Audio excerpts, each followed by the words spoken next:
Madam घूम station कहाँ पे? घूम घूम डान दिके बोललो যেতে। এখন না এই রাস্তায় তেমন একটা ভয় লাগছে না, কিন্তু আমি এটা বলবো না যে মন থেকে ভয় কেটে গেছে। ও আর বাদিকে একটা মনেস্ট্রি রয়েছে। ও ডান পাশে একটা অসাধারণ একটা ছোট্ট গ্লিমস পেলাম, একটা সুন্দর একটা ভিউ ডান পাশে। তো যেতে যেতে খুব সুন্দর একটা জায়গা দেখতে পেলাম, না দাঁড়িয়ে পারা যাবে না।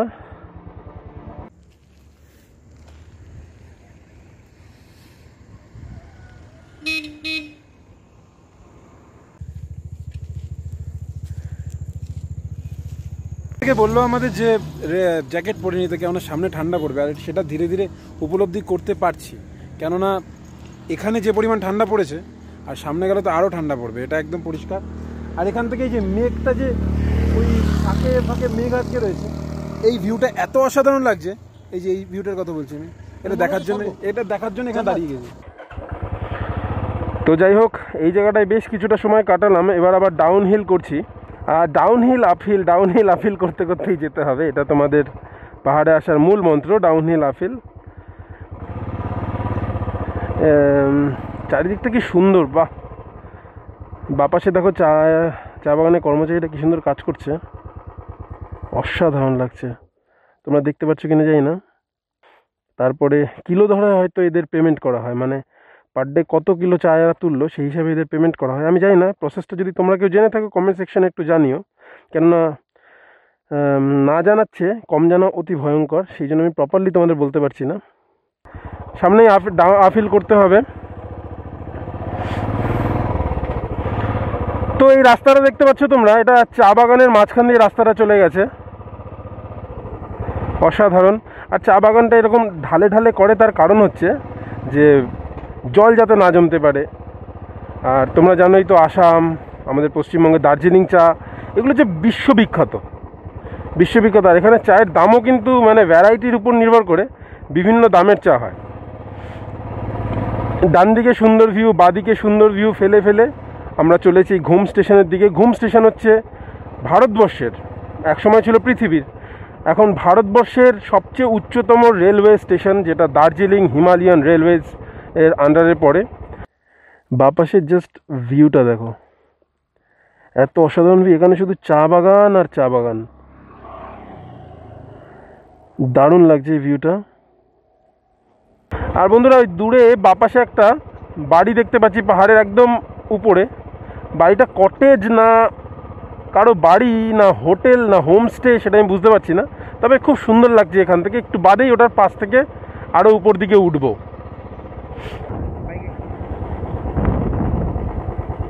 ওহো, সামনে একটা অ্যাক্সিডেন্ট হয়েছে। আরে বন্ধুরা, বাইকটা কোনো অ্যাক্সিডেন্ট না, বাইকটা নিয়ে টার্নিংয়ে উঠতে গিয়ে স্লিপ খেয়ে পড়ে গেছে। তো প্রথমে প্ল্যানিংটা একটু অন্যরকম ছিল।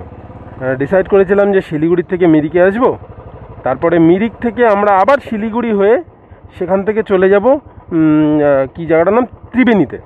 কিন্তু পরে এখানকার এসে মিরিকের লোকজন, তারপরে যাদের সঙ্গে যার ঘোড়া চললাম আমি, তোমরা দেখলে, উনি বললেন যে দার্জিলিংয়ের হয়ে মানে ঘুম হয়ে যাওয়াটাই বেস্ট হবে, কেননা ওখানে রাস্তাটাও কম আর ওখানে রাস্তাটা সুন্দর। মানে মোদ্দা কথা, আমার লক্ষ্য হচ্ছে এখন কালিম্পংয়ে যাওয়া।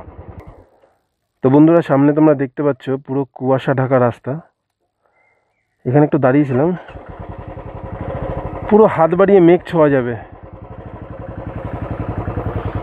তো যাই হোক, এই কুয়াশা ঘেরা রাস্তাগুলো না কেমন একটা মায়াবীয় পরিবেশ সৃষ্টি করে,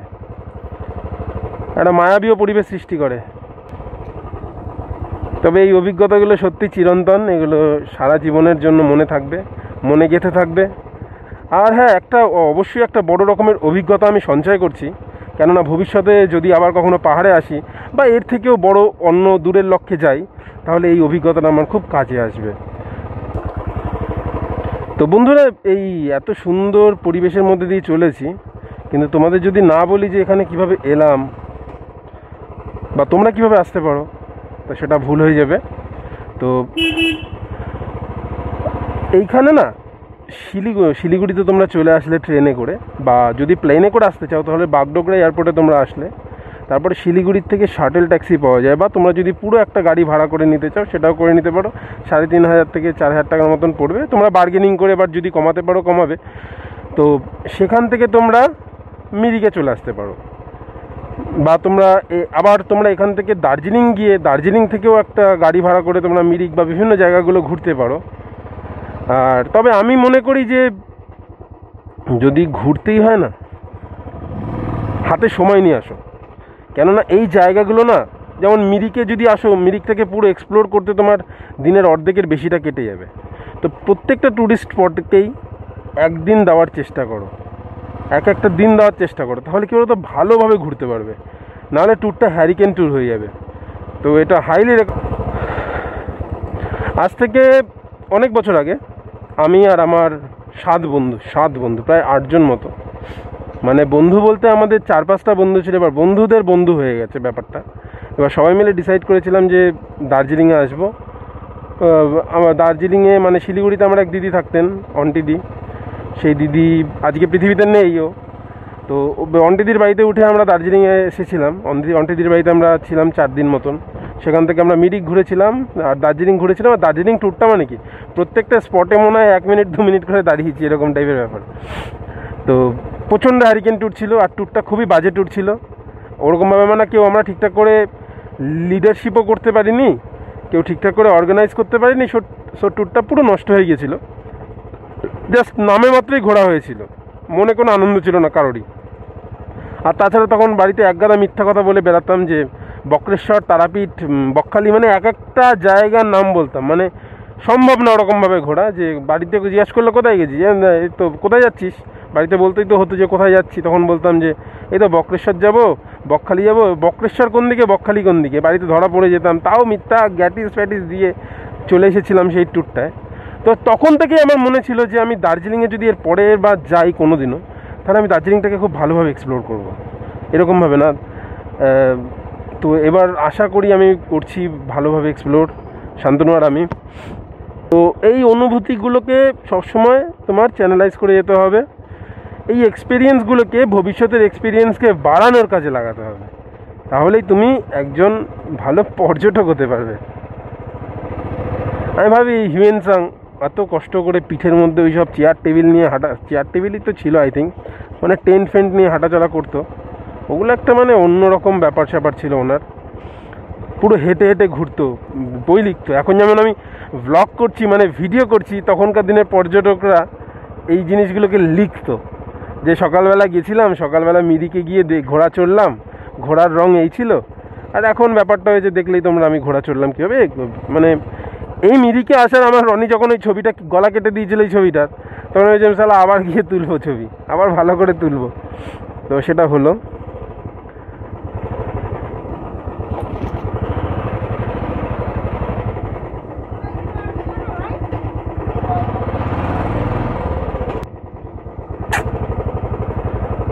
বন্ধুরা এখানে অনেক গাড়ি দেখছি, সেই থেকে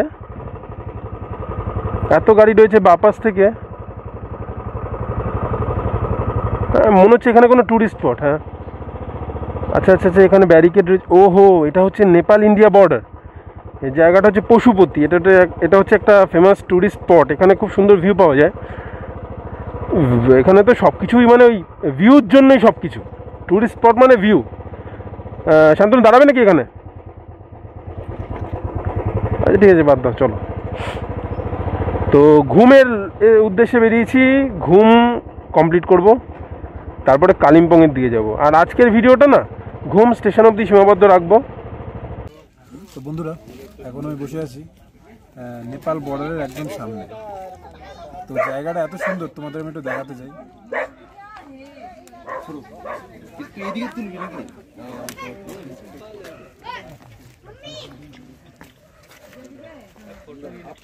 ওই সাইডটা হচ্ছে নেপাল।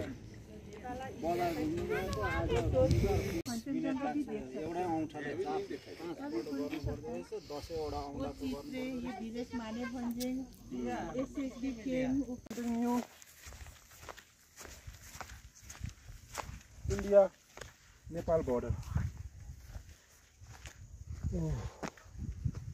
মেঘগুলো দেখছো কীভাবে সরছে, আর ওই বাড়িগুলো রয়েছে ছোট ছোট, ওই বাড়িগুলো হচ্ছে সব নেপালের বাড়ি।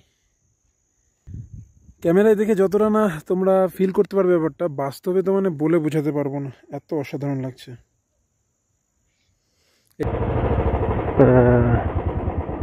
দারুণ জায়গা, গাছগুলো কি সুন্দর ঝুলছে উপর থেকে।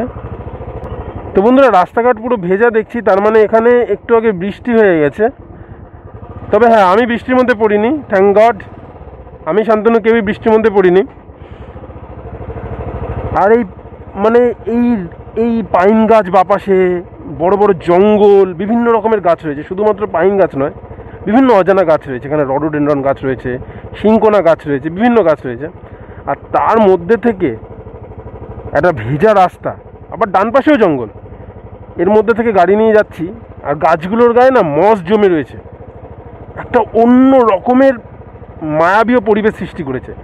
অসাধারণ লাগছে, মানে এখান থেকে গাড়ি চালাতে যে কীভাবে লাগছে। আর ওয়েদারটাও কিন্তু ঠান্ডা ঠান্ডা, বেশ ঠান্ডা লাগছে।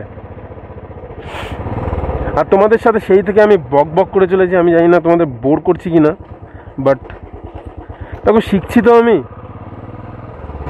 তো বন্ধুরা, এখন আমরা চলেছি লেপচা জগতের পাহাড়ে। এখানে সুন্দর ভিউ পাওয়া যায়।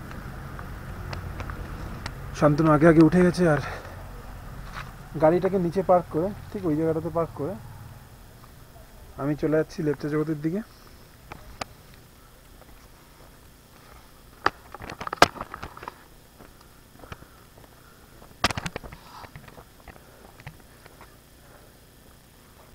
কি হলো? দেখা যাচ্ছে কেন? মেঘে ঢাকা। মানে কি কি দেখতে পাওয়া যায় এখান থেকে? এই পজিশন থেকে কি দেখতে পাওয়া যায়? এখান থেকে এই পর্শনে আপনার পুরো স্লিপিং বুদ্ধা পাওয়া যাবে। স্লিপিং বুদ্ধা মানে কাঞ্চনজঙ্ঘা ভিউটা? কাঞ্চনজঙ্ঘা আচ্ছা, যে আছে ফুল রেঞ্জ পাওয়া যাবে। আর এখানে পাওয়া যাবে আপনার দার্জিলিং ফুল রেঞ্জ। ওকে। আর মাঝখানে এখন হচ্ছে গ্যাংটক সিকিম সাইড। ওকে ওকে। একদম এই সাইডটা, এই সাইডটা মাঝখানে। রাস্তায় বেরালে বিভিন্ন মানুষের সঙ্গে দেখা হয়, তাদের মানে বিভিন্ন গল্প হয়। যেমন শান্তনু এতক্ষণ ডিসকাস করছিল, একটা ফ্যামিলি এসেছিল, তারা মানে মাঝে মাঝেই এখানে আসে, এইসব জায়গা মানে এই হিলস ঘুরতে ভালোবাসে তারা। আর লেপচা জগতের ভিউ ক্লিয়ার ছিল না, চেষ্টা করব পরে আবার আসা, কেন এটা দার্জিলিং থেকে 16 কিলোমিটার, তো চেষ্টা করবো এখানে আসার। এখানে রাস্তা স্লিপ গল্প চলছে এখানে।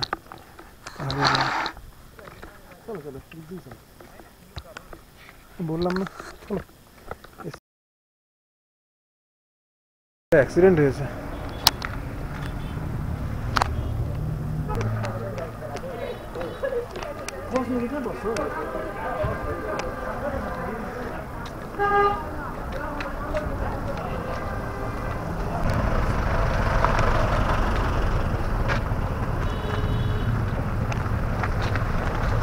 এটা ক্লিয়ার।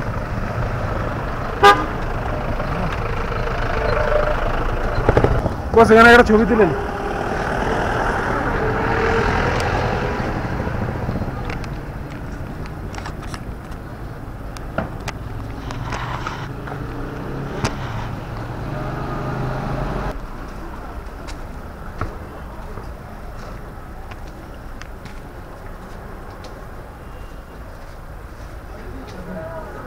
বস একটু স্টেশনটার লেখাটার সামনে ছবি তুলে দাও না। চলো, ভিড় হয়ে যাওয়ার আগে একটু তুলি।